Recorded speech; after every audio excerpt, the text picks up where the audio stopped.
Hola, buenas tardes. Mi nombre es Carmen Herranz, conduzco Ojo de Videotape y hoy concretamente vamos a hablar de dos de las películas más polémicas de la historia, que son Saló o Los últimos 120 días de Sodoma, basada en una obra de Sade, y Holocausto Caníbal. Para ello vamos a contar con mi compañero de máster, Pablo Gracia, y cinéfilo experto, y ahí vamos a debatirlo. Hola Pablo, ¿cómo estás? Hola, ¿qué tal, Carmen? Muy ¿Todo chula bien? la entradilla del programa. ¿Sí? ¿Te gusta? Si Eh, es que ahí se lo ocurran bien. Lo haces muy bien. Bueno, pues Pablo, era para empezar a hablar de, bueno, del cine polémico, del cine censurado, de películas prohibidas, que a verlas haylas muchísimo, pero concretamente creo que son dos las que siempre figuran en el listín de las más. Una es Saló o Los últimos 120 días de Sodoma, de Paolo Pasolini, y la otra, Holocausto Caníbal, de Ruggero Deodato. Entonces, bueno, aquí vamos a debatir si es cine, si es arte, la libertad de expresión, la moral, la ética, y vamos también, si hace falta, poner otras películas de ejemplo. bueno, a ver, pues yo te comienzo diciendo, si quieres, que yo estoy muy a favor de Saló. Por ejemplo, yo soy defensor de Saló y de todas las películas que puedan estar relacionadas con una temática así. O sea, libertad de creación al final, ¿no? Bueno, más allá de los problemas que le pueda haber a la película, lo que comentábamos antes, ¿no? Pues esa ausencia de trama, no hay una trama definida, no hay nada eh, que canalice la acción, nada más que pues perversión tras perversión y detrás de perversión. Pero yo creo que el arte, o sea, el arte puede cumplir muchísimas funciones, ¿no?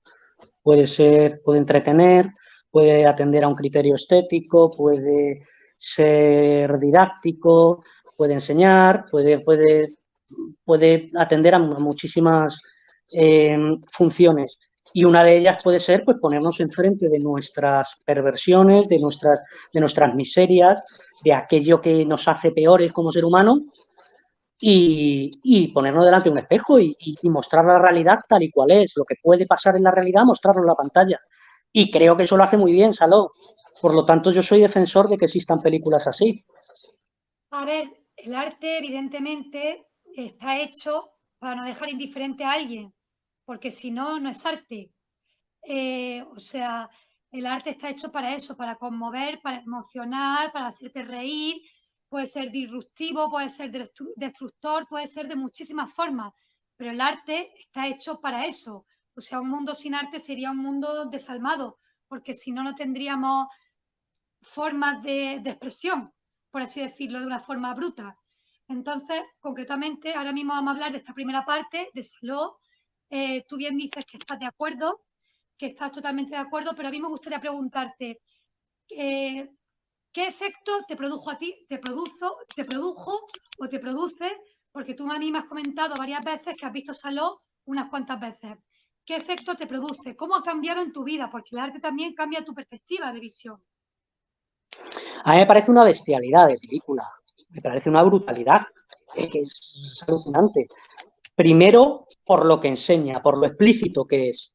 Y es una película explícita tanto en lo visual como en el lenguaje, porque normalmente cuando se habla de Saló, se dice, bueno, claro, es que hay coprofilia explícita, hay todo tipo de relaciones de poder, siempre canalizadas por el sexo, hay violaciones, hay esa opresión, pues, la lectura básica que se hace y que es real, ese ejercicio de poder del fascismo frente a los partisanos que cogen ahí en la mansión. Pero luego es que... Como en la escena de la boda, por ejemplo, la famosa escena de la boda. Sí, pero es que luego tienes en el lenguaje muy explícito. Yo, claro, esta película es del 75 o del 76, no recuerdo. 75 creo que sí, o 77. O sea, hablan abiertamente de formas de modalidades sexuales, pues, o sea, se habla de ese chorro blanco, bueno, la intervención del aristócrata, esos monólogos que se marca relatando esas experiencias que ha tenido, que ha presenciado, son... Pero perdona, Pablo, que te interrumpa, disculpa, la película no original de la mente de Pasolini, la película está basada en una obra de Sade, de hecho, y la misma obra de Sade está inspirada en la Divina Comedia. Él fue el que se atrevió a llevarla al cine, pero no es una película ideada en la mente de una persona, que sí es rompedora por la época en la que se rodó, pero no es de la mente, no es el guión, la historia no es de Pasolini. No, sí, de hecho, ya te digo que historia como tal, bueno, sí, hay una historia, hay una trama, pero luego desde el punto de vista narrativo, pues eso, lo que tú comentas, lo de la Divina Comedia, pues esos círculos, ¿no? Lo establece, es así la única forma de canalizar la narración que tiene Pasolini, que es pues remitiéndose a los círculos que ya aparecían en la Divina Comedia de Dante. El círculo de la sangre, el círculo de la mierda, pero bueno, al final no deja de ser... La película funciona a modo de sketch, ¿no? Un sketch detrás de otro, por decirlo de alguna manera. Y bueno, y ahí hay unas reflexiones de cada uno de los personajes que, bueno, que ya conectan un poco con lo filosófico, con tal, y ahí sí que te cuela el mensaje. Porque, bueno, se cita... La película es abiertamente anticatólica, se cita a Nietzsche varias veces en la película, fíjate tú, el máximo exponente del dios ha muerto. Pues sí que tiene un mensaje y tal, pero yo lo que creo, la sensación que me da, sin haber leído tampoco demasiado sobre la película, pero yo creo, igual la estoy cagando, no lo sé, pero me da la sensación de que Pasolini quería hacer sobre todo algo fundamentalmente visual. Eso es obvio, lo que acabo de decir es una perogrullada, aunque tenga un mensaje por ahí detrás y tal, pero el valor, el principal valor de la película es lo visual. Y bueno, ya te digo que lo del tema del lenguaje, a mí la última vez que la vi, que fue hace no mucho, me llamó la atención que se habla explícitamente de chorros de mierda, chorros de ese chorro blanco. Círculo de mierda, era así. Claro, y se habla abiertamente, o sea, es profundamente escatológica, sí, en lo visual, pero también en el lenguaje, también en el texto. El texto es explícitamente escatológico, vulgar, es destroyer total la película. Entonces me preguntabas qué pensé yo, pues, claro, ya no la primera vez que la vi, que no recuerdo cuándo fue la primera vez que la vi, sino que... ¿Qué te transmite? ¿Qué te ha aportado a ti? ¿Y cómo ha cambiado en tu vida? Porque, bueno, si tú ves una película varias veces es porque te gusta, obviamente. Entonces, ¿cómo afectó esa película y esa forma de rodar en tu vida para que sea un defensor y para cambiarte la apertura de la mente en ese sentido? Porque esa película, obviamente, no es para gente cerrada de mente. A mí en mi vida, en mi vida particular, en mi vida personal, simplemente a nivel de leer, o sea, en mi vida personal nada, o sea, no sé si te refieres, o sea, desde luego a la hora de, por ejemplo, mantener relaciones sexuales, a mí no me ha cambiado nada la película, porque entiendo la película como lo que es ficción. Sin embargo, sí que hay te hace un clic de decir, porque es que a día de hoy es muy difícil, salvo ver cosas, claro, y por supuesto adecuadas al contexto actual, pero cosas como directores como Gaspar Noé, por ejemplo, se me ocurre ahora, es difícil encontrarte un director tan destroyer. Y este tío era de antes de que te interrumpa, ahora hablamos, pero vamos a poner el primer clip de la película. Disculpa. Ok. Vamos a proyectarlo. El siguiente segmento es llamado El grupo de manías, donde una de las meretrices baja las escaleras para encontrarse con los jóvenes. Y les cuento una historia, que trata de que un hombre mayor abusó de ella cuando aún era niña. Eso hace excitar a los hombres poderosos para que se aprovechen de cualquiera de los jóvenes que están con ellos. El obispo se lleva a uno para abusar de él, pero luego sale fastidiado haciendo que apunten el nombre del joven, para que más adelante lo castiguen por insubordinación. La mujer sigue contando la excitación que ocasionó su orín en un hombre. En eso una joven se quiere escapar, pero los guardias la detienen. ¡No! ¡No! ¡Soltadme! La mujer empieza otro cuento cuando un hombre abusó de ella. En una banqueta y meticulosamente colocó su miembro. Después el duque tiene la idea de ver la forma de saber cómo se excita una persona usando una pareja joven, y la meretriz y un guardia los empiezan a estimular, mientras los poderosos lo ven. Luego los hacen casar, organizando una boda con varios jóvenes desnudos alrededor. De repente el duque corta la ceremonia, al empezar a tocar a todos. Los jóvenes se casan y se ponen el anillo. En eso botan a todos del cuarto y se quedan con la pareja, desnudándolos y obligándolos a que se toquen entre ellos. Pero cuando quieren tener intimidad no los dejan, diciéndoles que la joven está reservada para ellos, aprovechando en tocarlos, mientras el magistrado llega detrás y abusa del duque. Más tarde, la mujer empieza otro cuento donde menciona que la pusieron a gatas como un animal, tratándola como un perro. Me hizo poner a gatas como un animal. El obispo se lleva una y la hace orinar, mientras él también lo hace, siendo observado por ella. Después a todos desnudos los suben gateando a la segunda planta. Y les lanzan la comida para que las coman con la boca como animales, ya que también se comportan como tal. Eso es muy Azotando a uno que no quiere comportarse como ellos quieren. Igualmente el magistrado pone clavos en un pastel, haciendo comer a una de ellas, que se perfora la boca al morderlo. La mujer vuelve más tarde a contar otro cuento, que trata de su experiencia con un ministro, el cual se masturbó en sus vestidos. Oh.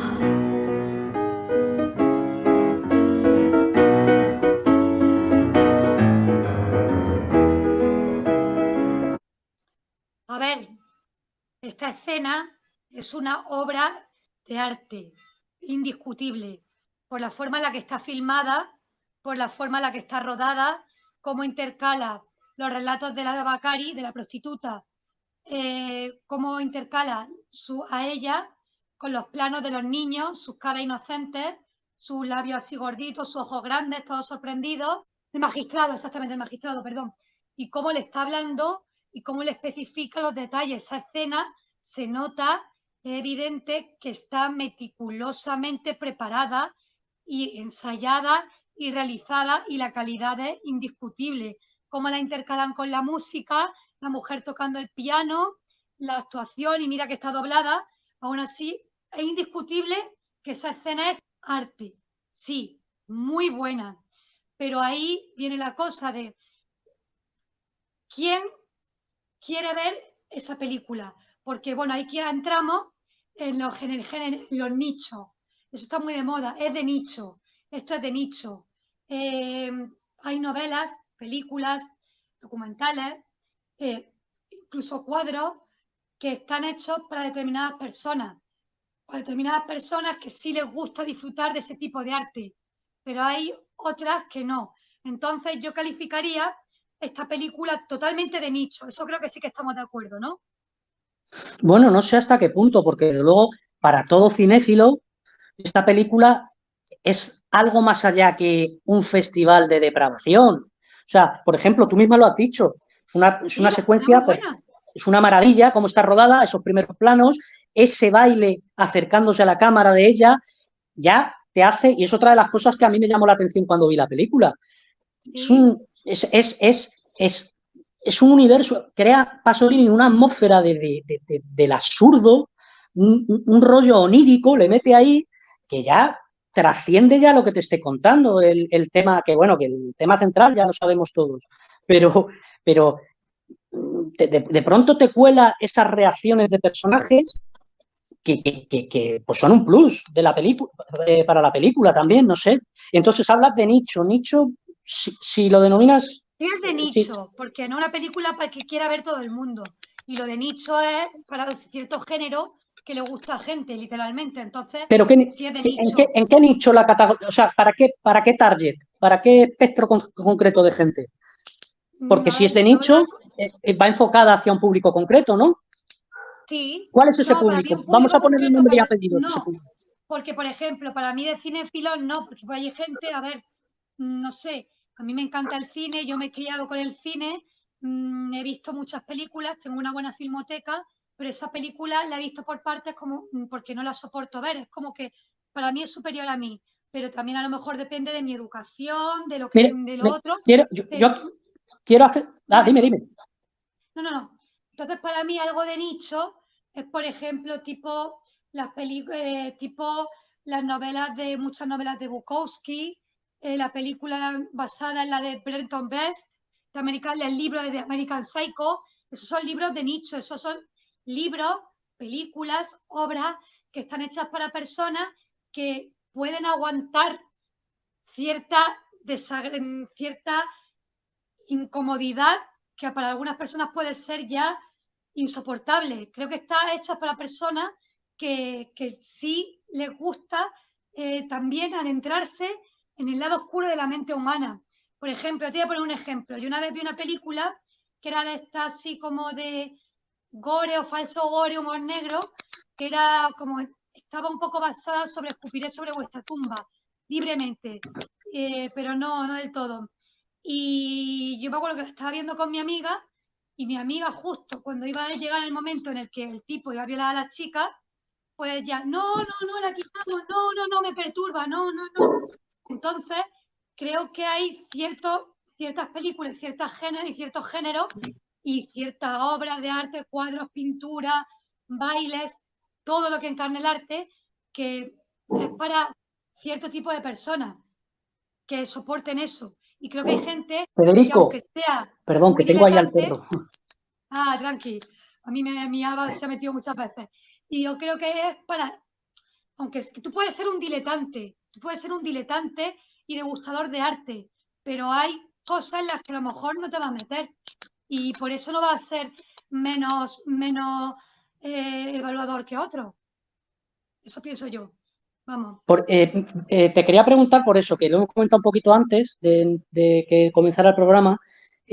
Dices que a ti esta película pues te ha costado verla, que de hecho no la has visto entera nunca porque te cuesta No, muchísimo, o sea, te cuesta muchísimo ver determinadas escenas, te produce pues repulsión, algo parecido a la repulsión, asco, no lo puedes soportar. Hablábamos antes de si eso atiende simplemente a algo, a una pulsión que tienes tú o ya conecta con el planteamiento ético, con el planteamiento moral. O sea, te repugna la escena, pero dices, o sea, evidentemente te repugna la escena porque moralmente no la apruebas. Pero ¿es eso lo que antes utilizabas la palabra aberración para catalogar la película? ¿Es eso lo que te hace llamar aberración a la película? O sea, la película en sí, Federico. No sé si me explico, es que me Ahora estaba sí, explicando. un segundito, Pablo, que además tenemos solamente un minutito porque vamos con el siguiente clip. Para mí aberración, es lo que te digo, es porque implica seres inocentes, que en este caso son menores. Entonces, por eso digo aberración, igual que luego comentaremos con la película Holocausto Caníbal.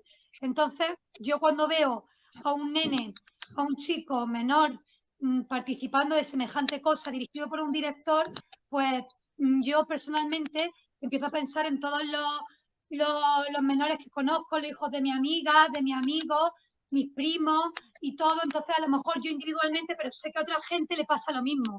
En ese sentido, la película, como te he dicho, para mí las escenas, las que he visto, son obras de arte, son obras maestras. Pero en ese sentido, para mí es como que, para mí es amoral en ciertos aspectos, por el sentido de los menores. Y ahora vamos a callarnos unos minutos que vamos a ver otro clip para continuar comentándola. La película comienza en el primer segmento, el antiinfierno, en la Italia nazifascista, exactamente en el municipio de Italia Salò, donde un grupo de hombres, el duque, el presidente, el obispo y el magistrado, firman un documento que al parecer es un reglamento, donde uno de ellos menciona todo es bueno cuando es excesivo, y por otro lado soldados del régimen nazi detienen a jóvenes y los separan de sus familias. Vete. En otro lugar, un grupo de jóvenes vestidos de soldados mueven a la fuerza a las hijas de los hombres poderosos,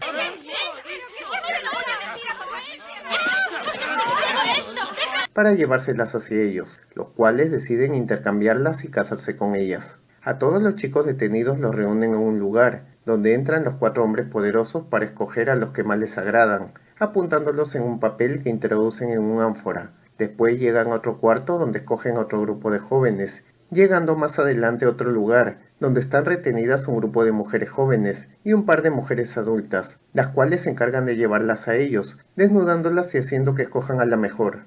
Afuera los carros avanzan con los chicos escogidos, y los hombres poderosos hacia un palacio, donde son recibidos por 4 mujeres meretrices, y detrás de ellos entran todos los jóvenes escogidos. El duque se acomoda delante de los jóvenes, y les dice que no pueden hacer nada, ya que para el mundo ellos ya están muertos, y se encuentran en un lugar donde no pueden escapar, enseñándoles el cuaderno que firmaron, y diciéndoles que ahí están todas las leyes que tienen que acatar.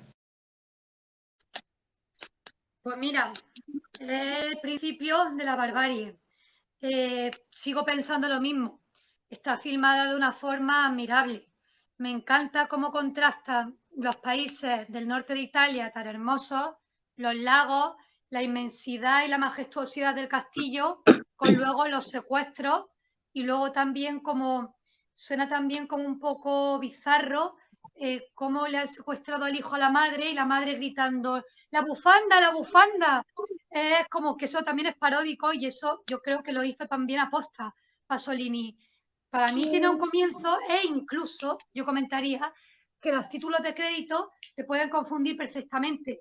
Yo quiero ver una película italiana y empiezo con esos títulos, no sé el historial que tiene el director, y yo pienso que puede ser perfectamente una comedia a la italiana de Sofía Loren y Marcello Mastroianni.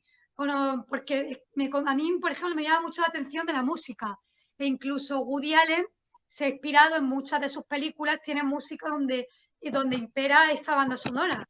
Entonces a mí me resulta muy llamativo ese contraste de belleza y majestuosidad con lo horrible que va a pasar. No sé qué me pensarás tú. Sí, totalmente. A ver, yo creo que es cíclico, ¿no? Recuerda cómo termina la película. Sí. ¿Te acuerdas? Sí, es cíclico. sí. Yo creo que empieza con esa musiquita y acaba con un baile. Pues, a mí incluso me conecta con el concepto de la banalidad del mal, de Hannah Arendt.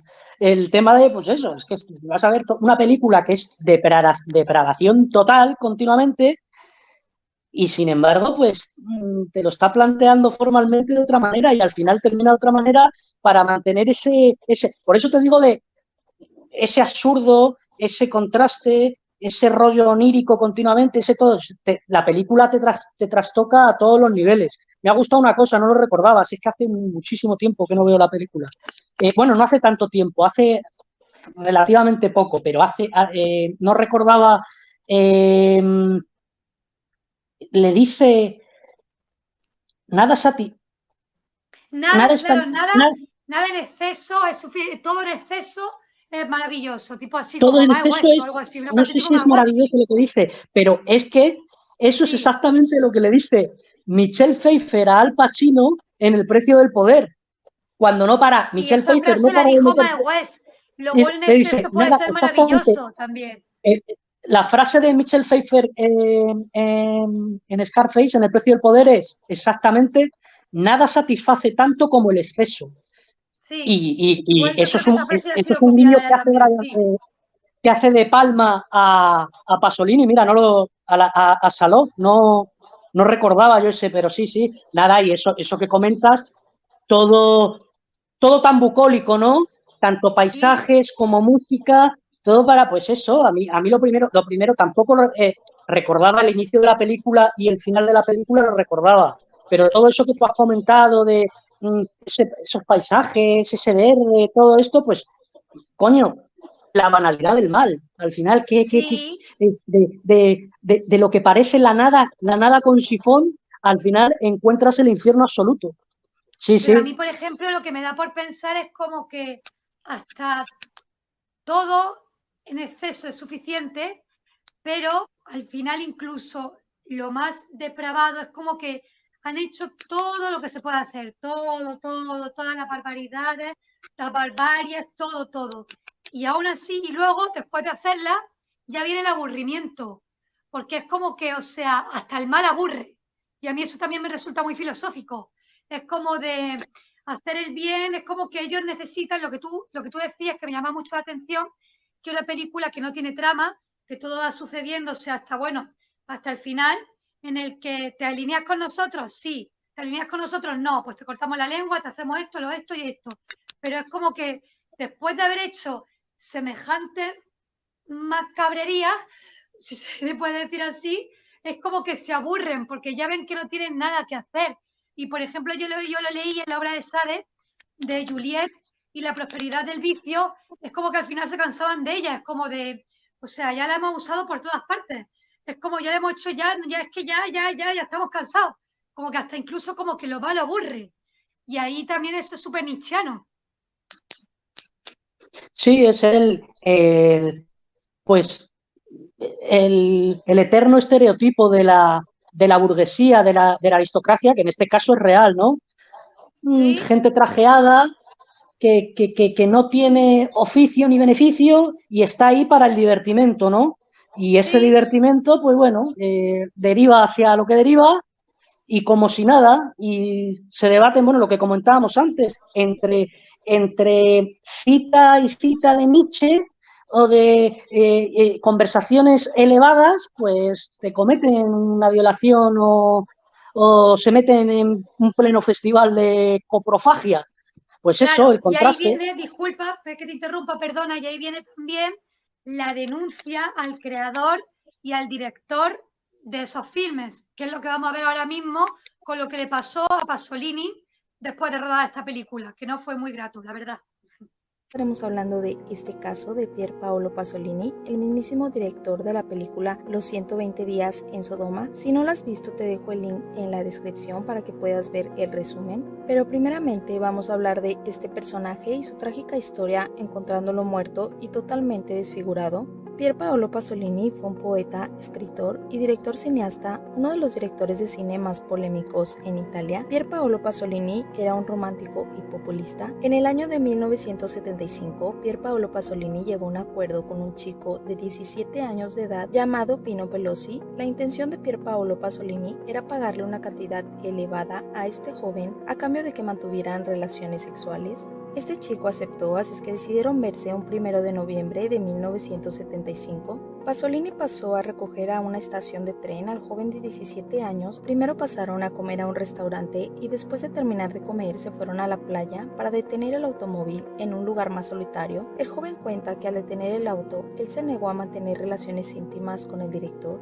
que este decidió salir del automóvil. Después que Pasolini salió muy enojado a perseguirle, pegándole con un bastón, pero que el chico en su defensa le dio varios golpes a Pasolini dejándolo inconsciente en el piso. Ya después el joven subió al auto del director y lo atropelló sin darse cuenta, acabando con su vida. El chico de 17 años, muy asustado, condució a muy alta velocidad, por lo que esto alarmó a la policía, deteniéndolo y dándose cuenta de que este no era el propietario del automóvil. Así es que el chico no tuvo otra opción más que confesar que él robó el auto de Pasolini. Después de llevar a cabo una investigación, se encontró el cuerpo del director y el joven tuvo que confesar el crimen que había cometido. Este caso fue muy misterioso, pues el joven de 17 años no presentaba golpes de pelea y tenía muy poca sangre en su ropa. Se pensaba que el chico tuvo el apoyo de alguien más, pues el director presentaba una fuerte cantidad de golpes. También se crearon demasiadas dudas al encontrar en el auto un suéter y una plantilla de una tercera persona. Mi pregunta es, ¿por qué se daría esta pelea entre estas dos personas si ya habían llegado a un acuerdo? ¿Será que el chico intentó robarle a Pasolini o que el chico intentó huir con el dinero sin llevar a cabo el acto sexual que ya habían acordado? Y como siempre, amigos, la gente es muy curiosa y desgraciadamente aquí no se pudo trabajar bien la investigación, pues un montón de personas entraron a la escena del crimen, por lo que borraron las huellas que se necesitaban para resolver este caso. El chico de 17 años fue condenado a 10 años en prisión, y todo porque las investigaciones especificaron que actuó con la ayuda de una tercera persona que pues nunca se encontró.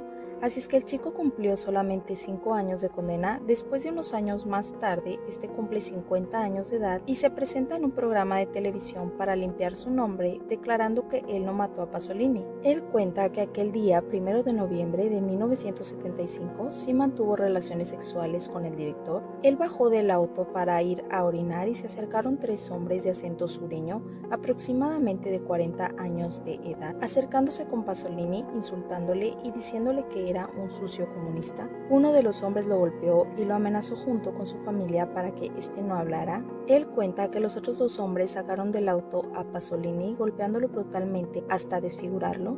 Él ya no reaccionaba, solo podía gritar y yo estaba aterrorizado. Luego desaparecieron en la noche. ¿Qué podía hacer? Cuando vi que estaba muerto, cogí su coche y atropellé sin querer a Pasolini. Luego escapé de aquel lugar. También cuenta que aquellos hombres, mientras le golpeaban, le decían que era un cerdo comunista e insultándolo sobre sus preferencias sexuales.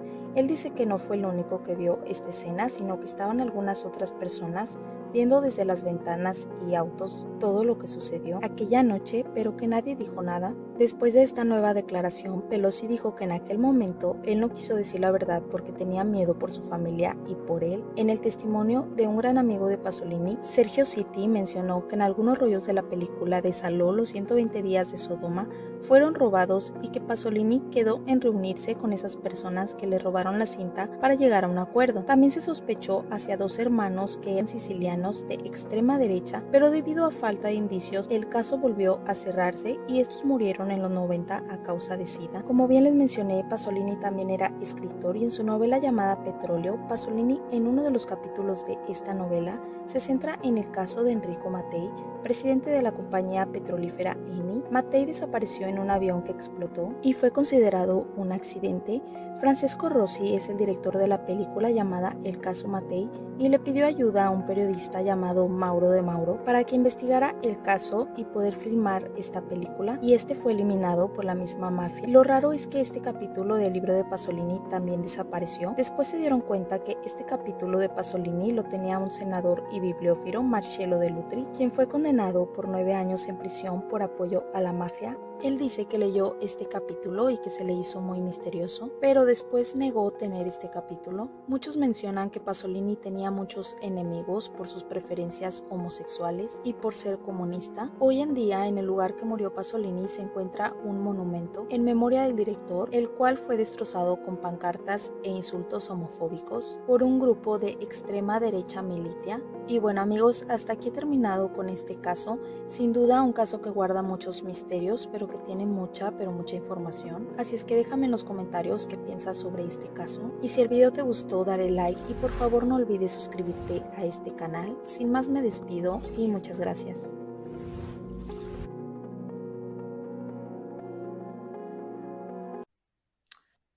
Bueno, aquí empiezan ya las teorías conspirativas, que siempre a verlas haylas cuando hay un caso tan brutal como el crimen de Pasolini, que no fue simplemente pegarle un tiro, ¿no? O sea, si Pino Pelosi, que es el que fue el único condenado por el asesinato, fue solo él, se cebó.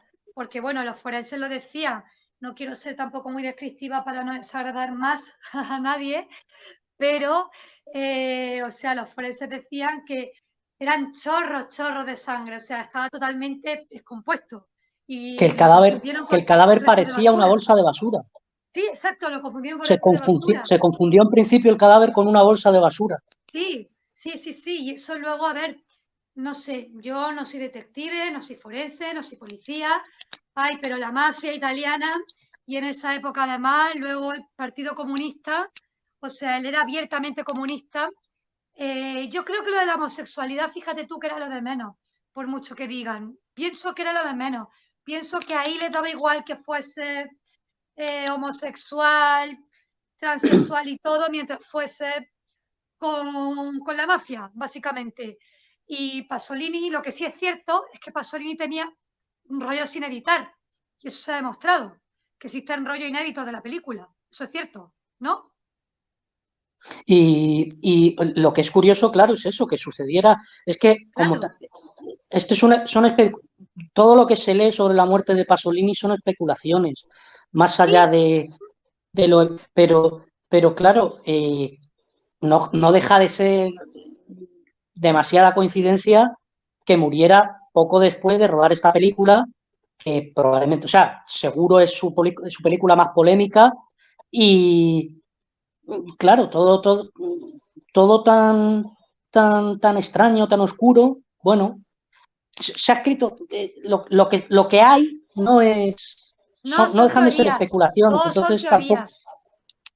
claro, pero bueno, sí, No, pero es la igual, no paliza sé, que me le llama la dieron. atención porque además inmediatamente fue prohibida por muchos países después de matarlo. Sí, claro, Sí. y es curioso porque, claro, a ver, eh, había sido un director muy reconocido por infinidad de cosas, pero la propia Iglesia Católica, por ejemplo, le dio su beneplácito por el Evangelio según San Mateo. Fue una película aprobada por la Iglesia. Y claro, luego llegó esto. ¿Ah, sí? Fíjate tú, Y eso es, no lo sabía yo. sí, claro. Y esto fue, claro, obviamente la Iglesia Católica, en una película en la que se cita a Nietzsche continuamente, en una película en la que la depravación es la pauta, una película en la que es abiertamente anticlerical, pues obvio que la Iglesia Católica le diera caña, pero bueno, le dieron caña a infinidad de sectores. Pero Pero claro, no, pero me llama muchísimo la atención que la iglesia lo apoyase antes y luego le diese caña. Es como muy contradictorio. hombre, hombre, es que el Evangelio según San Mateo, bueno, es una película eh, salvo algún elemento apócrifo que pueda meter, es una película mucho más acorde o sea, no es, no es de una radicalidad como la que te mete aquí, esto es exagerado, o sea, y mira, y mira que ya te digo que el subtexto que tiene contra la Iglesia Católica, bueno, subtexto y texto, sí que tiene texto explícito contra la Iglesia, pero sobre Texto todo, claro, explícito, pero si toda la película es en contra de la iglesia, toda la claro, película se basa lo visual, o sea, que no hay que meterse en ningún tipo de mensaje, ni si el es que una llama de la peli película es Dios ha eh, muerto que esté y dando hagamos lo caña que al queramos. fascismo, que evidentemente lo da, ni nada. No. Es una barbaridad, es una bestialidad. Pues, hombre, claro, obvio. Pero ¿qué es eso? Que no sé, yo no, ahí no me aventuro, porque claro, mmm, le mataron tuvo un componente político el crimen. Todo tiende a pensar que sí, A ver, yo creo pero que es muy complicado personalmente. A ver, aquí somos periodistas y obviamente sin pruebas no podemos decir nada. Y entonces lo que es verídico es que el único juzgado y metido en la cárcel fue Pino Pelosi, un chico menor de 17 años.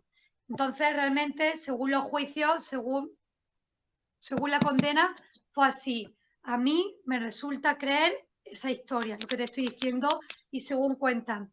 A mí, la verdad, no sé si tiene que ver con petróleo, no sé si tiene que ver con algo de la mafia. A mí me huele más algo que el clero estaba cabreado y que la extrema derecha estaba cabreadilla, que estaba un poco molesta por una película así para ellos. A mí también me cuesta creer que un chico de 17 años pudiese hacer con Pasolini, que tú lo ves y no es ningún enclenque, ¿no? Era un tipo, o sea, tenía buen porte, tenía... Entonces a mí me cuesta creer que un simple chaval con un bate, no sé, por poder puede ser cualquier cosa, ¿sabes? No nos vamos a meter hombre, ahí, no podemos. una vez que te atropellan, una vez que te No, pero si es atropellan que con el antes de coche ya, atropellarle, supuestamente antes de atropellarle, le habían abierto la cabeza con el bate. Entonces, por eso digo no, yo, sí, es que es raro, pero bueno, la es cosa es, yo creo especular. que en general me parece también, y eso sí que me parece, porque lo que sí creo que es evidente es que lo mataron por esta peli, y eso sí creo que es evidente. Y a mí eso es lo que me Claro, parece demasiada del casualidad, es que claro. fascismo, del neofascismo, del neoliberalismo. Eso sí que me parece, vamos, colmo. Porque ¿cuántos meses después murió? Murió en noviembre, ¿no? Sí, Del noviembre. 75. Sí, la En película es del noviembre. 75. Sí, sí, por eso que fueron Sí. 2 meses, 3 meses, 5 Sí, meses. después del estreno, Serían, sí. claro. Sí, sí, pues Sí. uno se pone, de todo, pues sí, es especular, pero claro, lo más normal es ponerte a establecer vínculos entre la película y el asesinato, pero claro, Y sí. si no, Bueno, pues si Pablo, no tenés... vamos a ¿Cómo? terminar ahora, disculpa que te interrumpa, ahora vamos a terminar con un resumen de la película condensada, de lo que no ha censurado YouTube, que es complicado. Vamos a terminar y luego pasamos al Holocausto. Una de las mujeres, la que toca el piano, no puede más y se lanza desde el segundo piso. El duque ve también cómo le cortan la lengua a otro joven y aprovecha en tocar a uno de sus guardias. A otra mujer la amarran con una soga. De ahí el duque intercambia su asiento con el presidente, que ve cómo le extraen a uno el ojo con un cuchillo. También observa cómo a otra chica le desprenden el cuero cabelludo. De ahí intercambia con el magistrado, quien observa cómo el obispo empieza a maltratar a todos y después empieza a bailar con los demás, quemando después a otro chico los pezones con fierro caliente, y en la sala 2 guardias empiezan a bailar, dando por finalizada la película. La explicación del final nos hace ver la decadencia del ser humano, el desinterés por lo que pasa a su alrededor, como nos muestra a los dos jóvenes bailando mientras escuchan música, sabiendo todo lo que pasa, y por otro lado el poder de los que están encima de todo, quienes dan rienda suelta a sus bajos instintos y perversiones, ya que saben que no hay ningún control por encima de ellos. Igualmente vemos a cada uno sentado, representando al observador que no hace nada, mientras la barbarie e injusticia transcurren delante de ellos. Posiblemente como espectadores podamos tomar el sitio de la misteriosa pianista, que al igual que nosotros es solo observadora de algo que por sí es incómodo, y ocasiona el desenlace que tuvo, pero en nuestro caso estamos viendo escenas que nos hacen sentir incómodos, ya que por el encuadre pareciera que fuéramos cada uno de los libertinos. En verdad, en su sentido más profundo, Salo 120 días de Sodoma nos propone un espejo en cuya imagen no querríamos mirarnos, porque nos obliga a admitir lo más oscuro, lo que tiene la acción humana de perverso y moralmente decadente. No vamos a decir wow, qué película tan horrorosa, solo concluimos con una puesta en escena que molesta y perturba, posiblemente más que en su momento de estreno.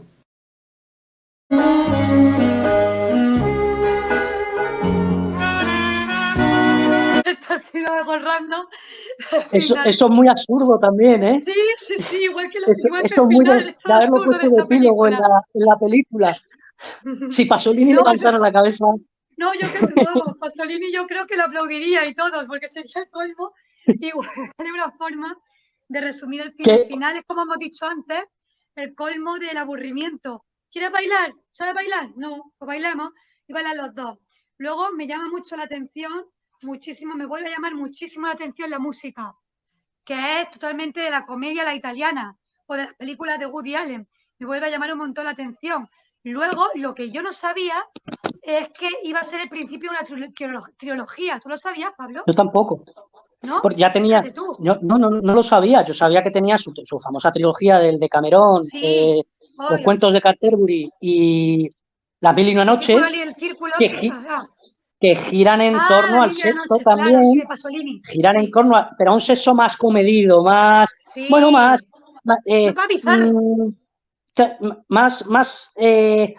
más aceptable por la iglesia, por decirlo de alguna manera. Que tampoco, pero bueno, que igual La Mil y una tú noches también telita, ¿eh? Tú imagínate, yo, claro, no, si lo que he dicho es una chorrada, que tú imagínate si esta era la primera parte de una trilogía, ¿cómo serían Es que esas por eso dos estaba películas? pensando, ¿qué iban a hacer ya? Claro, es que es... Pero lo que te quería preguntar, que lo hemos comentado antes del programa, ¿Sí? ¿tú qué crees al final? Yo qué sé, pues viendo, ahora vamos a hablar de Holocausto Caníbal, estábamos viendo Saló. ¿Crees que el arte tiene que tener la función de educar, de dar un mensaje? ¿Crees que eso es esencial? ¿O puede ser una función que puede estar o no puede estar en el arte? Pues mira, sinceramente, como te he dicho, yo había visto antes Saló, pero con ojos de espectadora, en ese momento horrorizada. También admito que la vi por primera vez como con 15, 16 años, entonces yo en esa época era, bueno, y sigo siéndolo, como bastante sensible, y como que cuando lo vi por primera vez, la primera escena, que concretamente fue cuando estaba la prostituta diciendo que había matado a su madre, y estaba el duque diciendo, yo también maté a la mía, ¿qué mérito tiene una madre por haber fornicado con un hombre?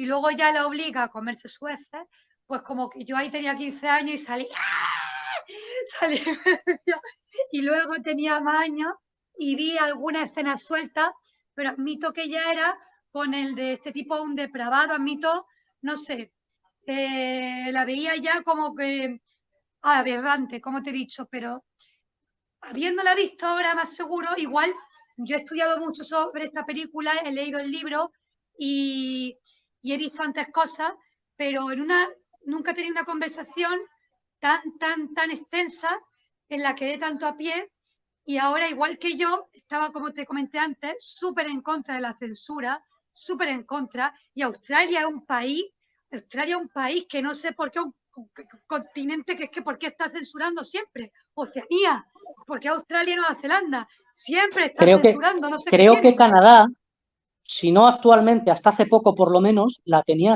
censurada también esta película Canadá o la también tiene censurada.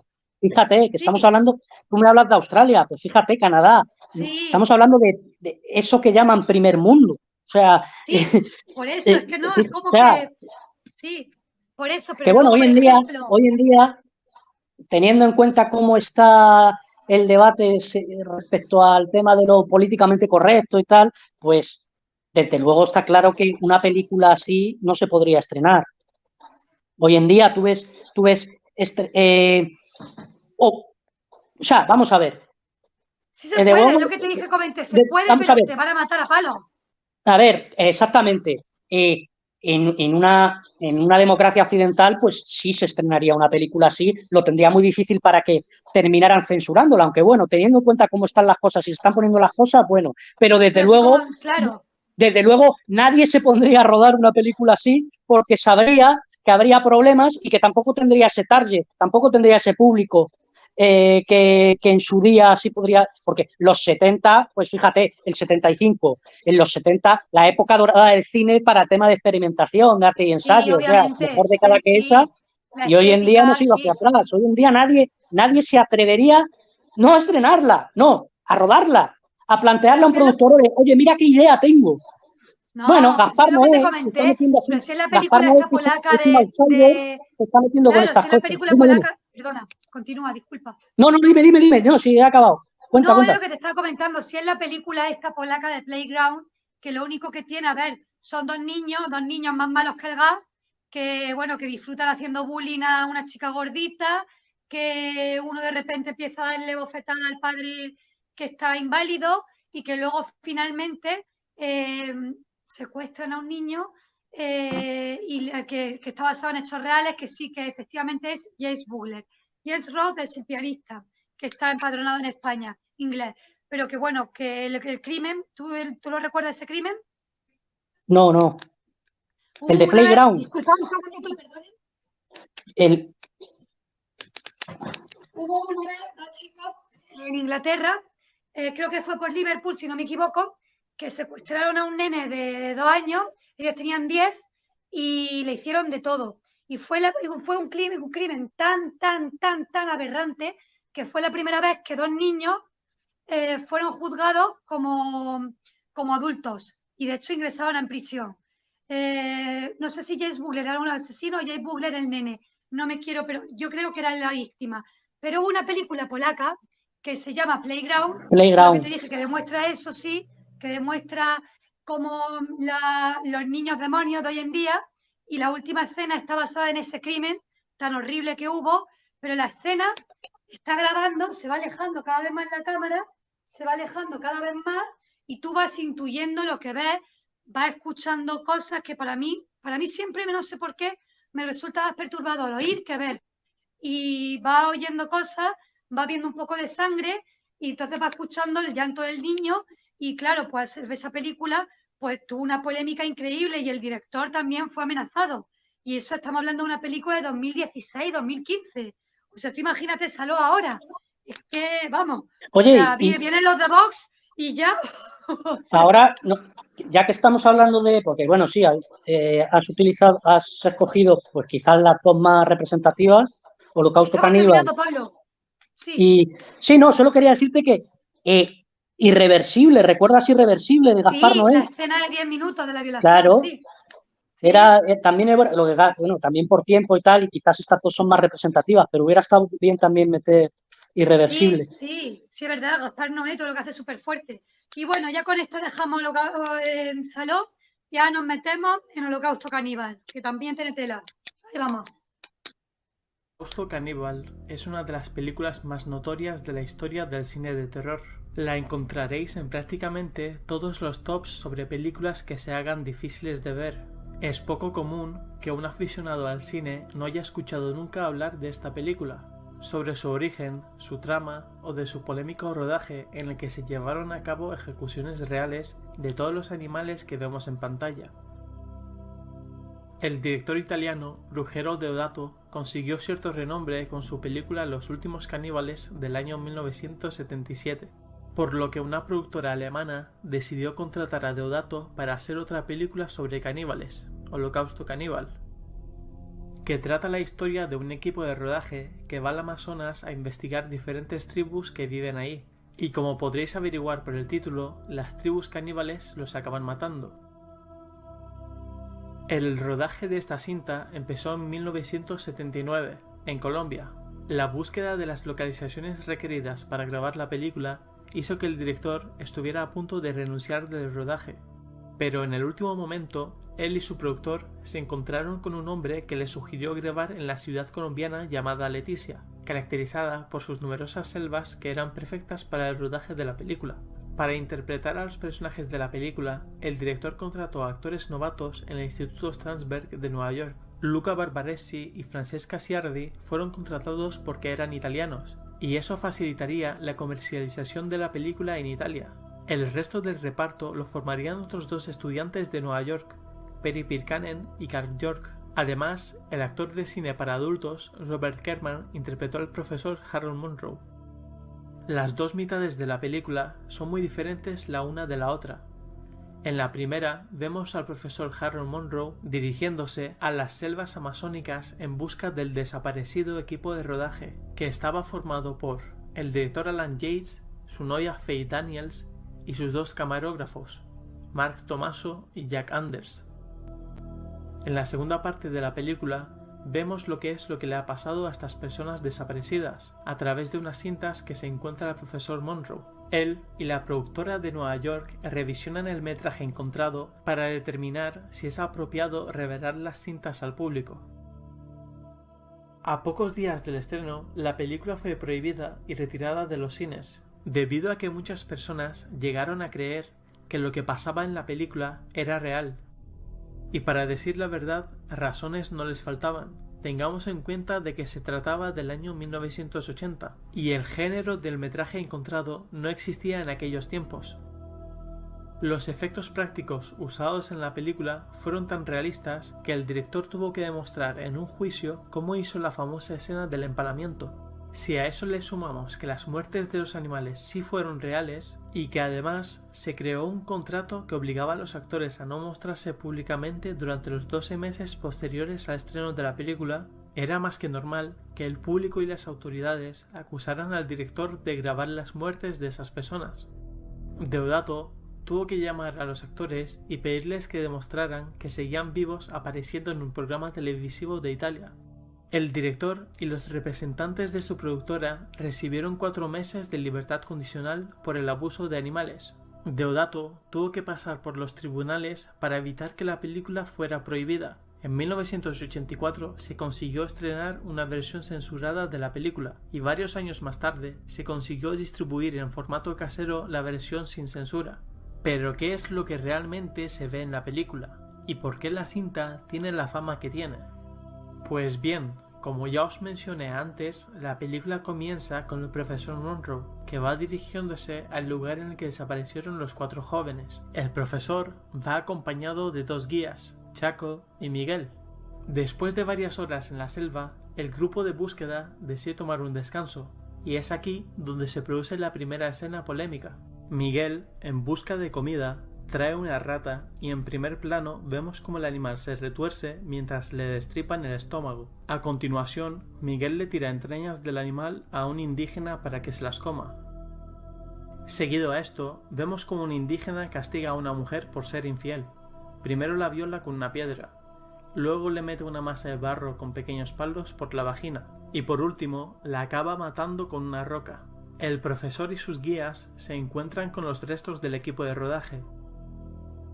Después de ganarse el respeto de los indígenas, el profesor Monroe se lleva las cintas de vuelta a Estados Unidos, donde las revisiona junto a los productores. Al ver el contenido del metraje, se dan cuenta del tipo de personas que eran los 4 jóvenes. Se nos deja claro que cuando no encontraban la historia que querían contar, contrataban actores para crearla, e incluso provocaban situaciones violentas para aprovechar el sensacionalismo que se creaba alrededor. A los pocos minutos del metraje, vemos la cual es probablemente la escena más polémica de la película, al ser la más extensa y la más gráfica de todas. Vemos como Jack Anders y el guía al que contrataron capturan, matan y destripan una tortuga.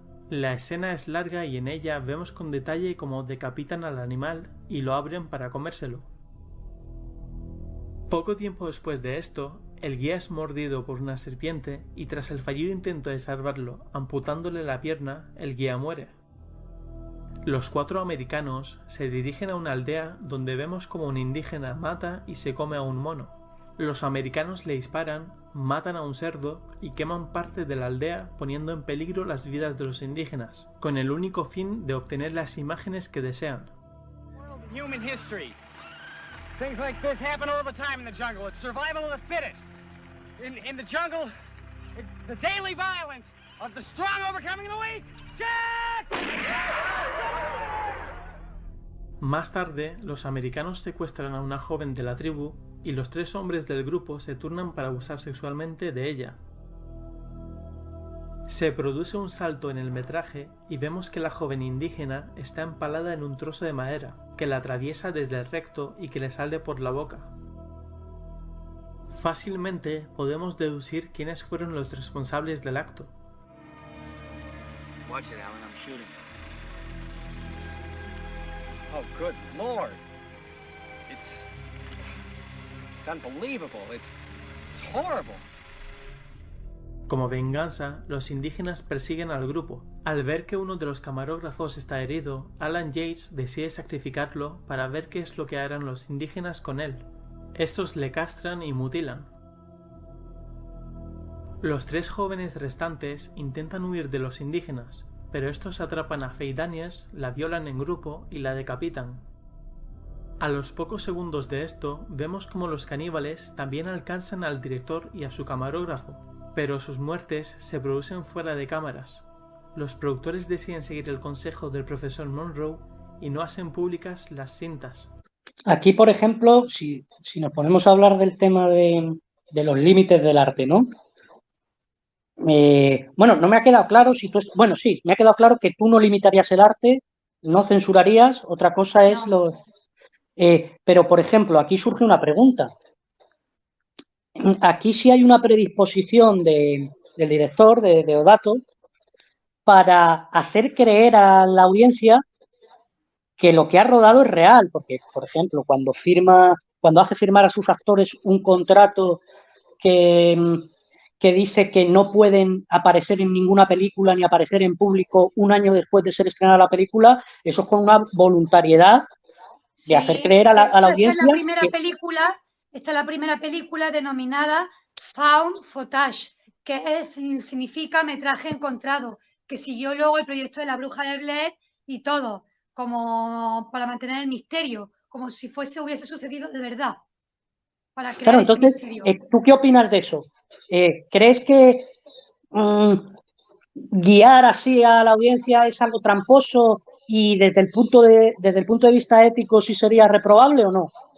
No, a ver, yo sí pienso que es tramposo, porque tramposo, evidentemente que es... a ver, realmente está manipulando, pero es que el arte también está hecho para manipular. Entonces, por eso... Es como una performance, ¿no? ¿Cómo? Una especie de performance. Sí, por eso yo no critico eso, no critico. Allí, bueno, cada cual tiene su estrategia. Lo que para mí sí que es totalmente deleznable, criticable e imperdonable es que muriesen seres inocentes, como en este caso son animales en la película, y con una salvajidad, con un salvajismo totalmente gratuito. De hecho, hubo un actor que se quedó totalmente traumatizado con la escena de la tortuga y es uno de los que participan en su muerte y luego no quería continuar. Y como, bueno, y luego también... Bueno, le tildaban ¿Cómo? actores, miembros del equipo de rodaje, tildaban a Deodato de sádico. Sí, literalmente, Robert Kerman, que encima es uno de los que hace un personaje, uno de los personajes más light, porque hace del profesor, que encima no está en la selva, él tildó a Deodato literalmente como un sádico con todo el mundo en el rodaje. O sea, y ese es de los que estaban en traje de corbata viéndola, que no estuvo ahí en la selva. O sea, a mí realmente eso sí que me parece totalmente, vamos, deleznable. Y de hecho Deodato es de lo que se disculpa. Y luego también hay que hablar, bueno, como dicen aquí, del juicio póstumo que hubo en la película, que bueno, que es lo que en la carta de Sergio Leone, que Sergio Leone, o sea, el creador del Spaghetti Western y un director absolutamente grandioso, le escribió literalmente... La vas a liar. A Deodato, sí, la voy a liar. La segunda parte es una obra maestra de realismo cinematográfico, pero todo parece tan real que creo que te meterá en varios problemas. Le dijo, la vas a liar. La va a liar parda. Claro, yo creo que sí. Deodato, bueno, Deodato había trabajado con Rossellini, sí, se había dedicado a la serie B y tenía una carrera, pues ahí era, pues, había sido quinto ayudante de dirección de Rossellini. Era de serie B. Había hecho serie B y se había movido ya en este género, pero yo creo que él, o sea, había una voluntariedad por parte de él de liarla, porque todo, o sea, lo que de hacer una película que marcara época. O sea, otra cosa es que hubiera una serie de contingencias durante el rodaje, como asesinatos porque al mono, ¿no? Me comentabas antes que al mono lo mataron dos monos. La primera toma, pues ya están los decapitados por segunda, y ya está. 7 animales pues muertos. Eso son cosas que, bueno, no las tendría planteadas, pero todo este tipo de... plantear desde infinidad de puntos de vista que quieres que la gente crea que esto es real, pues todas las cositas que pasaron en el rodaje, que unas fueron circunstancias que fueron dándose sobre la marcha, pero otras no. Y bueno, que ahí tienes la carta de Leone. Lo que te has marcado es alucinante.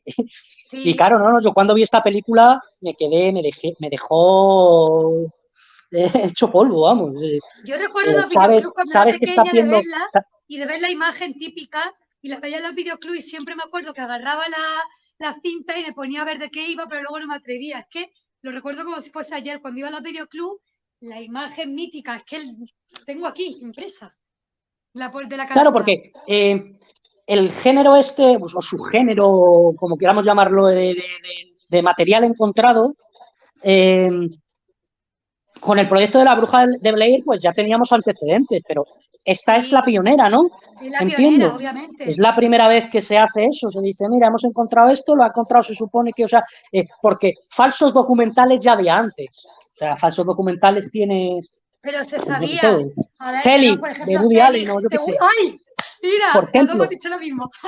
Pero sí, ¿has dicho Celi tú también? Celi también lo he dicho. Que lo has dicho a la vez. Sí. ¿Te gusta Woody Allen a ti, jodida? A mí sí me gusta Woody Allen, sí, yo también. No, si me has comentado ya a veces. Que bueno, pues eso, ya tenías falsos documentales, pero claro, esta es la primera vez que se hace el tema de material encontrado y mira una grabación, a ver, vamos a poner una... O sea, ese metalenguaje ya existía, pero se le da una vuelta de tuerca con Holocausto Caníbal. Y claro, además el tema que trata, porque falsos documentales, pues se habían visto muchos ya, pero bueno, pueden ser más livianos o menos livianos. Pero no esto es una película destroyer, pero total. Sí, esto te vuela la cabeza totalmente. Sí. A ver, yo creo que sinceramente lo que más te vuela la cabeza al final, porque hay amantes del gore y todo, pero yo creo que lo que más, porque es que parece una snuff movie. Bueno, realmente es una snuff movie en lo referido a los animales, porque es real. Y eso es lo fuerte. Bueno, no, a ver, no es snuff movie en tanto en cuanto a sus animales bueno, sí. Sí, es real. Sí, bueno, es real, si quieres plantearlo así, bueno, snuff movie se refiere al humano, ¿no?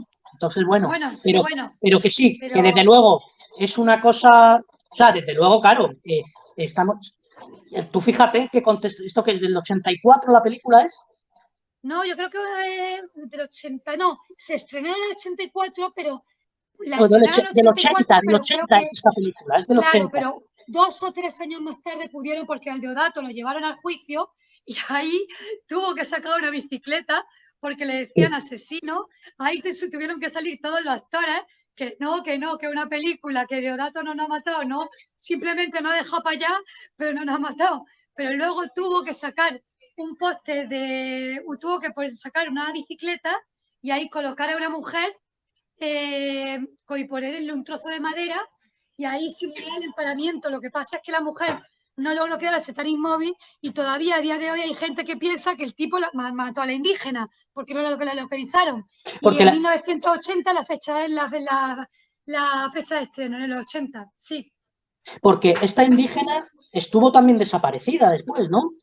Es que no se la encontraron hasta cierto tiempo, claro, no encontraron nada. Era una indígena colombiana y tardaron un montón de tiempo en encontrarla y por eso hubo muchas personas durante mucho tiempo que pensaban que la había matado.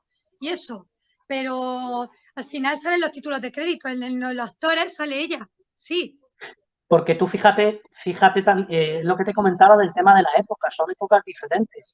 Por entonces, sí. Matar un mono dentro de lo descabellado y de lo sanguinario que es, bueno, para la sociedad no dejaba de ser un mono. Hoy en día se ha cambiado.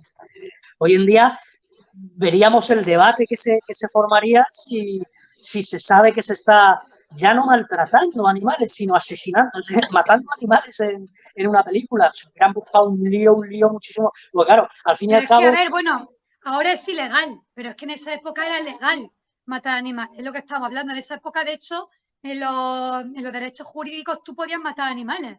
Como hablábamos, como comentaba, en la familia de Pascual Duarte hay un plano fijo en el que cuando mata al perro, en el libro, y lo mata de verdad, porque en un solo plano, una sola toma. Pues no se tuvo que cargar caballos John Ford. Uf, se tuvo que cargar caballos, pero me da una lástima a mí eso, yo lo paso muy mal cuando veo esas pelis, de verdad. Yo lo paso muy mal, porque los veo ahí así como con las patas, con las de sí, no, me da mucha pena.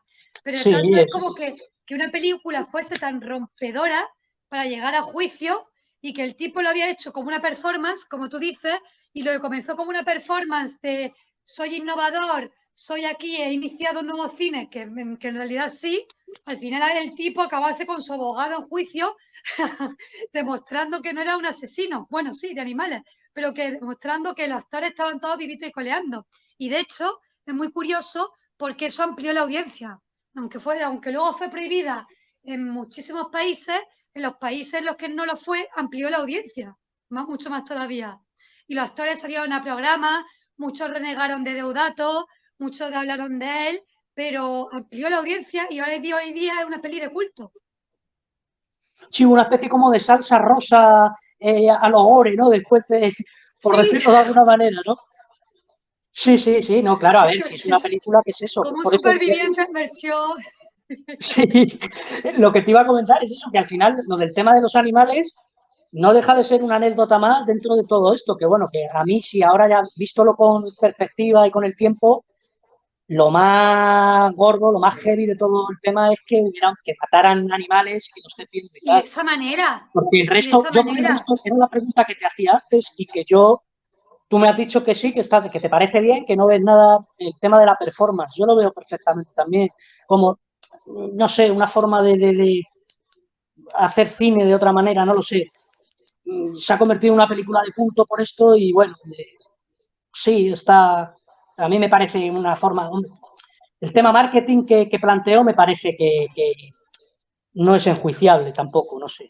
No, porque he leído alguna cosilla de decir, bueno, es que este pavo empezaba aquí y hoy en día, claro, con el prisma con el que miramos las cosas, seguro que hay gente que si se pone a indagar sobre esta película le sacará sus pegas.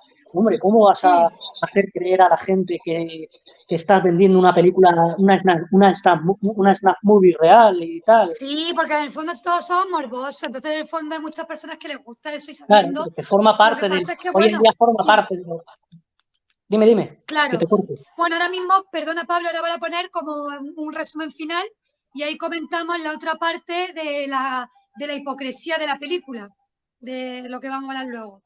Vamos a poner la segunda parte. La película termina con la siguiente reflexión del profesor Monroe. I wonder who the real cannibals are.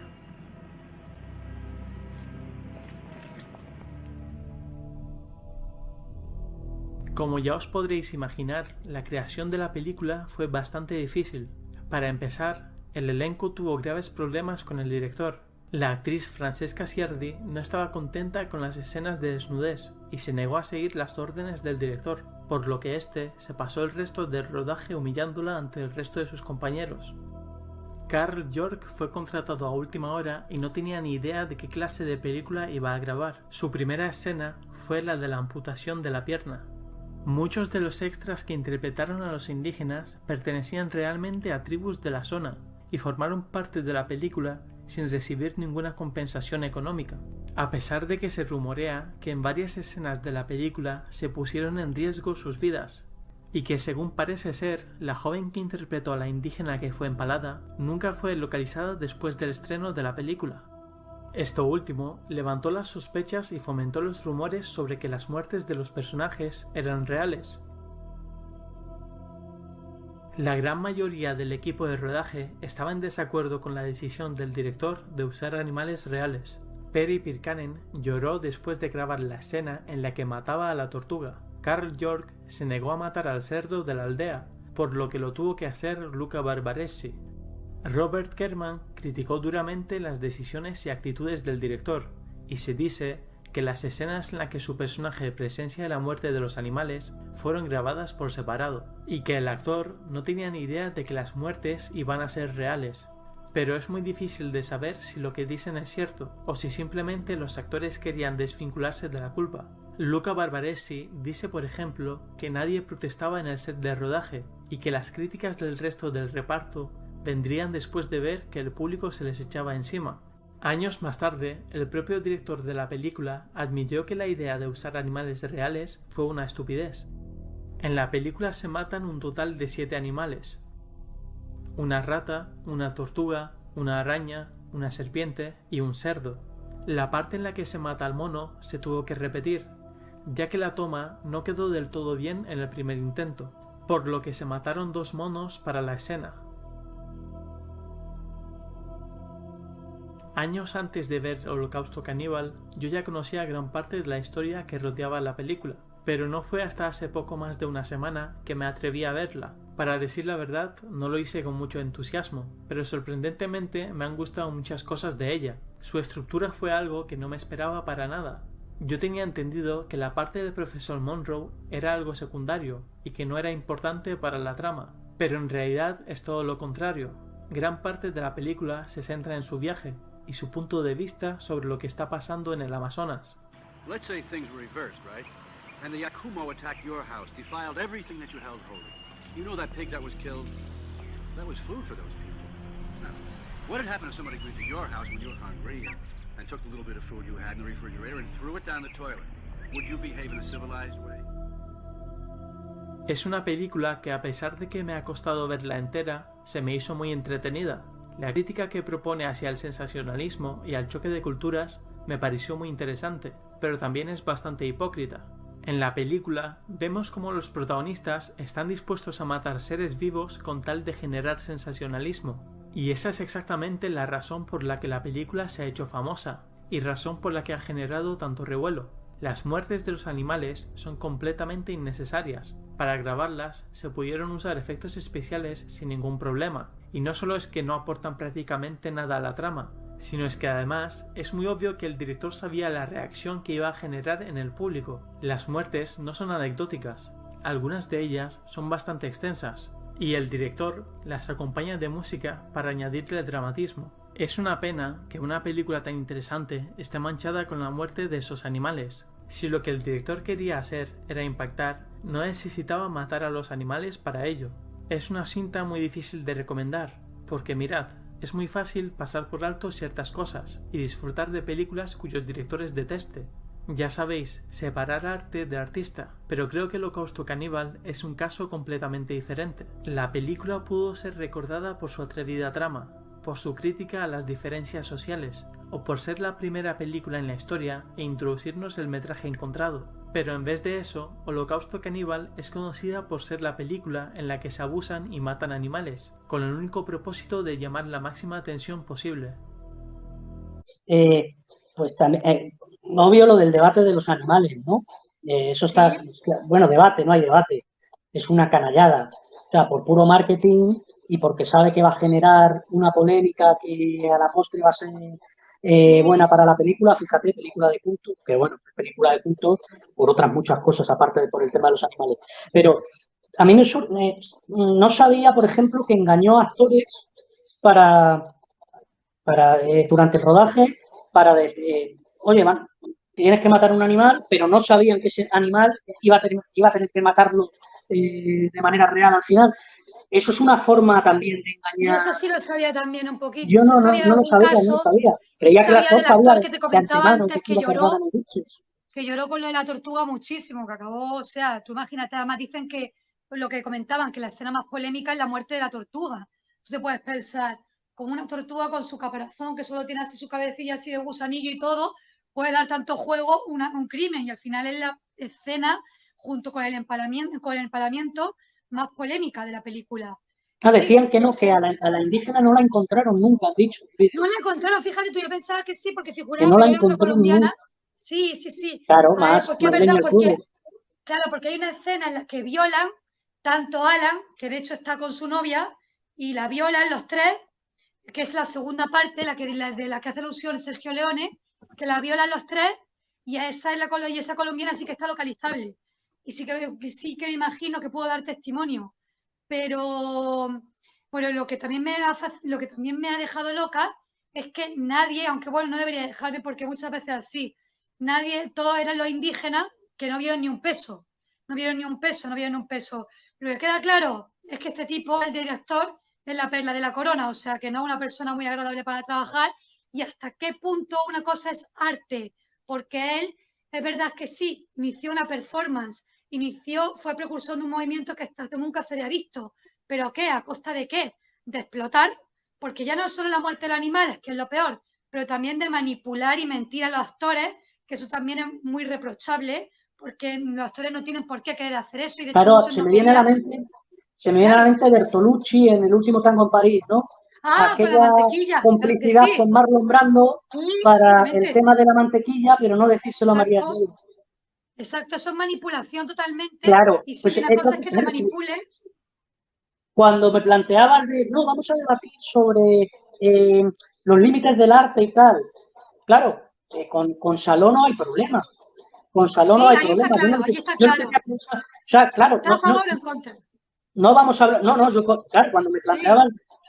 Yo es que no tengo. Yo creo que al arte no se le pueden poner límites. Claro, pero es que no íbamos a hablar de eso. En realidad, al final vamos a hablar de esas perversiones que se cometen en un rodaje. Entonces, claro, estoy atrás del tema del arte. Esto es ser un canalla como director y decir, y bueno, montarte aquí una película, nunca mejor dicho, para liar al personal. Claro. Por ejemplo, lo que yo no sabía es que a la actriz, a Faye, como que ella no quería salir desnuda y que él se dedicó a humillarla durante todo el rodaje. ¿Y para qué? Como hizo Kubrick también con Shirley MacLaine, fue la de Resplandor. No, en El Resplandor no sale Shirley MacLaine. ¿Cómo se llama ella? Es que tiene un nombre, sí, como que muy frágil. Sí, se llama Shirley. Shirley, es Shirley, pero Shirley, déjame en Shirley. Sí. Pero allí Kubrick lo que se dedicó fue a maltratarla psicológicamente para que ella diese más sensación de terror. Y al final la mujer era un amatojo de nervios, que me imagino que la hacía así y estaba ya saltando.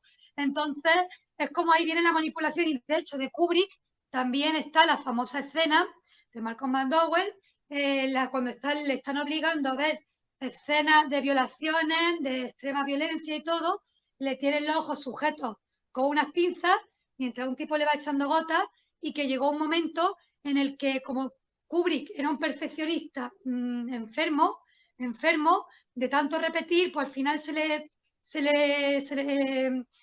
se le dañó una córnea, parte de una córnea, y tuvieron que retrasar el rodaje un par de días. Ahí está donde están los límites.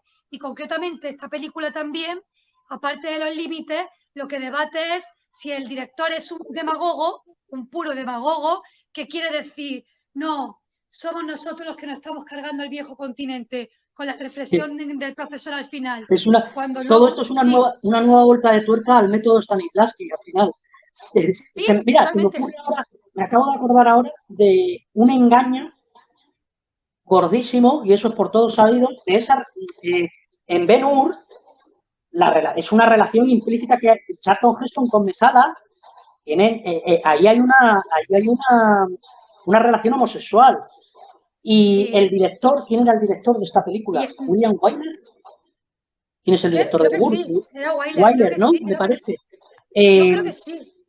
Le dijo al actor, que no sé cómo se llama ahora el actor que interpreta a Mesala, le dijo al actor que interpreta a Mesala que... Oh, no es Cecil el director, estoy pensando. No, Cecil B. DeMille es el productor. Ah, el productor, vale, pues pero no fue dirige. William Wyler, sí.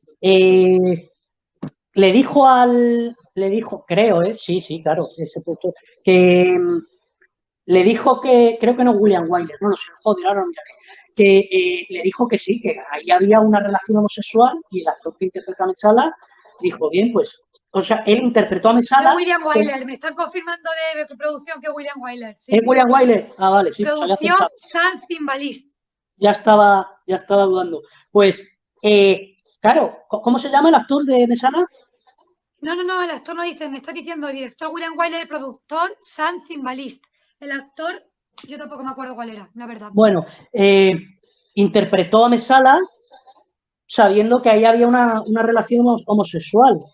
Steven Boyd, Charlton Heston, obviamente. Y Charlton Heston, claro, Charlton Heston, el prototipo de hombre viril de la época, por supuesto, sería homófobo.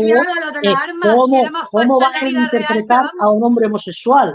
Y no se lo dijeron. Entonces tú puedes ver en las escenas cómo el actor que interpreta a Mesala sí juega a eso, y en esas escenas íntimas que tienen los dos sí que hay una tensión sexual en la mirada de Mesala. Pero sí, también pasó con una película, en la de Charlton Heston lo que hay es amistad, una amistad perdida. Pero porque a uno le engañaron y a otro no.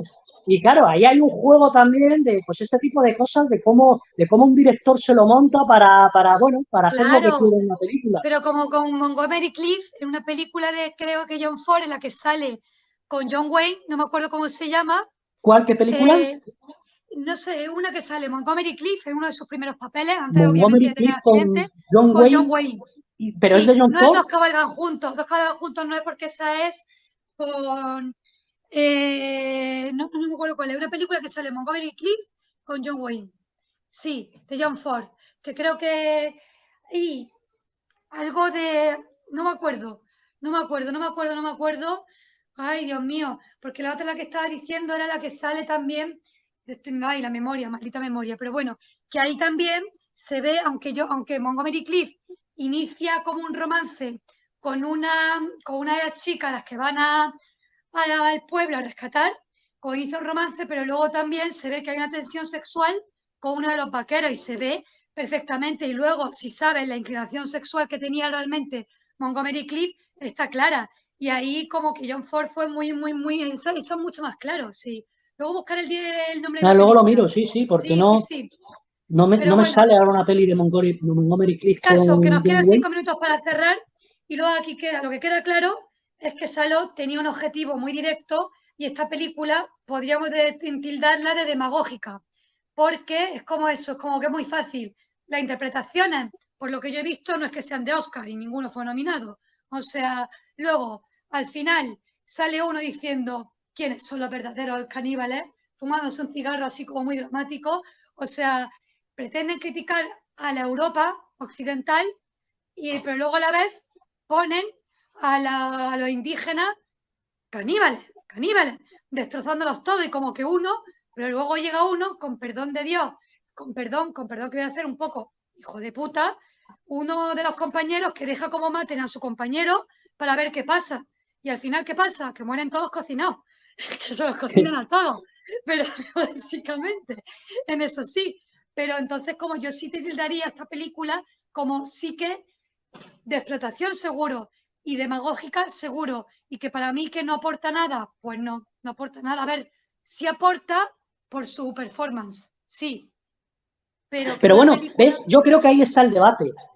¿Por qué no aporta? El arte tiene que... Era lo que te planteaba en un principio. ¿Cuáles son las funciones del arte? El arte tiene que aportar algo desde el punto de vista... tiene que adoctrinar, tiene que enseñar, tiene que ser didáctico, tiene que aportar un mensaje que sea concluyente. O el arte puede ser también siempre... El arte puede ser también simplemente algo que impacte, que conecte con el espectador de una manera más visceral. Pues también el arte es eso también. Y yo creo que en ese sentido Holocausto Caníbal cumple a la perfección con esa función del arte. Sí, pero para mí esa película es totalmente repudiable en ese sentido. A ver, es que por esa regla de tres empezamos a decir las deep webs y eso obviamente, claro que consiguen, claro que consiguen provocar al cliente que se mete allí, terror, adrenalina, vísceras, todo. Entonces, ¿qué? Eso es arte. Ahí ya como creo que entraríamos en una pescadilla que se muerde la cola. Sí, bueno, es arte en tanto en cuanto hay algo muy visual ahí. Yo qué sé, vayámonos a la pintura.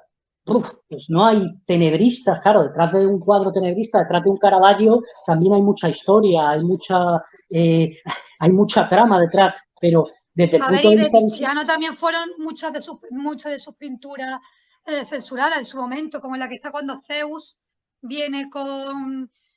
Claro. Sí, la de la luz pero dorada, que sí, con la deja embarazada, a una virgen, no me acuerdo cómo era la diosa, pero sí, pero por eso yo creo que también es como que eso sí que es arte, pero es que, por ejemplo, para mí tu ejemplo de válido de que es visceral y que consigue atrapar, creo que hay muchas cosas que puede hacer, como saltar en paracaídas, gente más depravada que va a las deep webs, que también te consiguen esa adrenalina. Entonces, yo no sé si tildaría Holocausto Caníbal bueno, como arte, vamos a ver. Si es rompedora, sí, pero hay una planificación, hay un apartado formal, hay una serie de características que la convierten en una obra artística. Eso no se puede rebatir. Pero es que las movies también están planeadas. ¿Qué te crees tú que cuando van? Fíjate en la película de Tessie. Pero bueno, ahora te voy a cortar los brazos. Ahora te voy a cortar esto. Claro. Luego acierto esto. Claro, pero bueno, ahí hay... ¿dónde hay arte? Hay un creador y hay un que propone, que imagina algo y lo lleva a cabo mediante una serie de técnicas. Pero, por ejemplo, ya cerramos. Podemos pensar si es arte bueno... Dime. No, pero ya cerramos. ¿A ti te parece 50 sombras de Grey, aunque no lo hayas leído, que imagino que no, yo tampoco? ¿Tú lo denominarías eso arte porque es una obra creada? Sí, bueno, desde el punto de vista técnico, sí, de la misma manera que es arte cualquier libro chapucero. Es que el arte puede ser bueno o malo, pero no deja de ser arte. A mí, 50 sombras de Grey, probablemente no me he metido nunca con ese libro, tampoco he visto la película, no me interesa en absoluto, pero no deja de ser arte en tanto en cuanto tienes a alguien que está escribiendo, ha plasmado una idea por escrito, y luego también es arte aquel director que traslada ese escrito con un guión al cine. No deja de ser arte. Otra cosa es que, bueno, probablemente yo vea esa película y diga, vaya mierda me está aprendiendo, pero bueno, es arte, ¿no? Es a lo que voy. Que poniéndonos técnicos, quiero decir, poniéndonos pues rigurosos a la hora de definir lo que es arte. Sí. Bueno, pues con esas conclusiones, con este debate entre mi amigo y compañero Pablo García, siempre no sé por qué te sale decirte Pablo García, no sé por qué. No, me lo suelen, con la administración he tenido infinidad de problemas. Me suelen poner García y tal, pero bueno. Pues con este cinéfilo con el que espero colaborar otras más veces, todas ya las que nos quieras. despedimos. Agradecemos a todas las personas que nos han estado viendo, que nos han estado aguantando, que nos han estado escuchando debatir. Un beso y un abrazo a todo el mundo. Y desde aquí acabamos Ojos de Videotape. Hasta luego. Buenas tardes. Gracias, Carmen.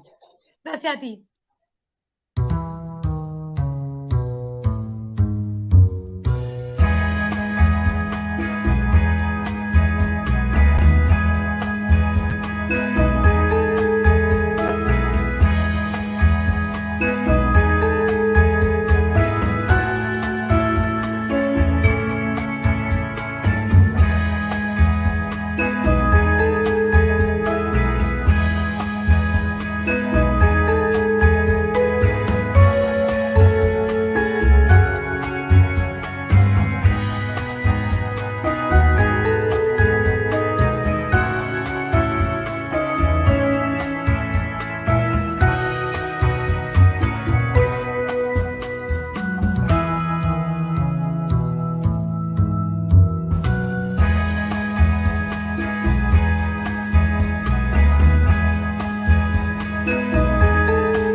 comerciales están en línea. Publicita con nosotros. Para más detalles podés contactarte a lapropuestaradio@gmail.com. WhatsApp 11 40 58 78 54.